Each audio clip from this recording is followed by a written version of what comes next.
थलापति विजय की राजनीति में धमाकेदार एंट्री, पहली रैली में भरी हुंकार, डीएमके पर लगाया राज्य को लूटने का आरोप। थलापति विजय इन पॉलिटिक्स। इसी साल राजनीति में एंट्री लेने के बाद अभिनेता से राजनेता बने थलापति विजय ने रविवार को पार्टी का पहला राज्य सम्मेलन आयोजित किया।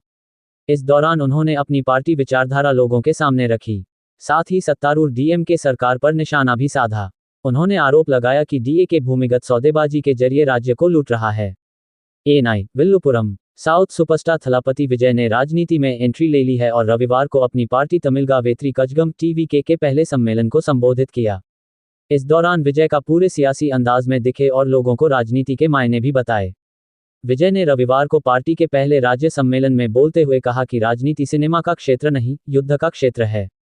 उन्होंने कहा कि उनकी पार्टी के सदस्यों को जमीनी स्तर पर सतर्क रहना चाहिए। उन्होंने सम्मेलन को संबोधित करते हुए कहा, राजनीति सिनेमा का क्षेत्र नहीं, युद्ध का क्षेत्र है। ये गंभीर है, चाहे सांप से निपटना हो या राजनीति। अगर हम इसे गंभीरता और हास्य के साथ लेने का फैसला करते हैं, तभी हम इस क्षेत्र में टिक सकते हैं और विरोधियों से निपट सकते हैं। हमें जमीनी स्तर पर सतर्क रहने की जरूरत है। द्रविड़ राष्ट्रवाद और तमिल राष्ट्रवाद को अलग करना उद्देश्य नहीं।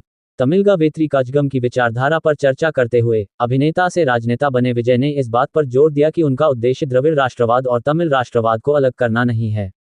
उन्होंने कहा, ये इस देश की दो आंखें हैं। हमें खुद को किसी एक पहचान तक सीमित नहीं रखना चाहिए। उन्होंने धर्मनिरपेक्ष सामाजिक न्याय की विचारधाराओं पर अपनी पार्टी की नींव को रेखांकित किया और कहा कि टीवीके उसी के अनुसार काम करेगी। विजय ने डीएमके की आलोचना करते हुए आरोप लगाया कि एक परिवार भूमिगत सौदेबाजी के जरिए राज्य को लूट रहा है।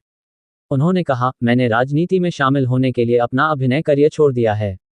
मैं यहां आपका विजय बनकर आया हूं और आप सभी पर भरोसा करता हूं। एक समूह है जो एक ही धुन गा रहा है, राजनीति में प्रवेश करने वाले हर व्यक्ति को लेबल कर रहा है और लोगों को धोखा दे रहा है। वे भूमिगत सौदों में शामिल हैं। उदयनिधि स्टालिन ने दी शुभकामनाएं। उन्होंने आरोप लगाया कि द्रविड़ मॉडल की आड़ में वे लोगों को जनविरोधी सरकार के रूप में गुमराह कर रहे हैं। रैली से पहले तमिलनाडु के उपमुख्यमंत्री उदयनिधि स्टालिन ने विजय को अपना प्रिय मित्र बताते हुए उन्हें शुभकामनाएं दी। उदयनिधि स्टालिन ने संवाददाताओं से कहा, मैं अपने प्रिय मित्र विजय को उनके भविष्य के लिए शुभकामनाएं देता हूं। गौरतलब है कि थलापति विजय ने राजनीति में प्रवेश किया और इस साल फरवरी में अपनी पार्टी तमिलगा वेत्री कजगम की शुरुआत की।